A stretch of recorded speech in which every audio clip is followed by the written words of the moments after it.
las victorias tampoco. Que sepan que les acecha su final.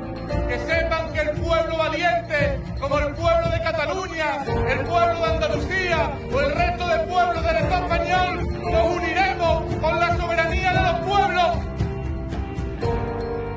Tiraremos la estaca, según que tomba, porque la autodeterminación no es delito.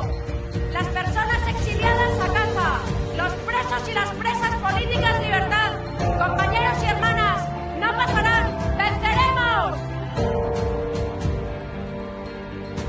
Este pueblo diverso lucha por garantizar derechos políticos, civiles, sociales para todos sus ciudadanos. Debería avergonzar a cualquier demócrata que los intolerantes vuelvan a marcar la agenda política en España. Porque en este juicio se juzgan los derechos de todos, se juzga la propia democracia, nos juzgan a todos. Y hoy, desde Madrid, pedimos a todos los demócratas de España que escuchen este clamor. Apoyar la autodeterminación de Cataluña es defender hoy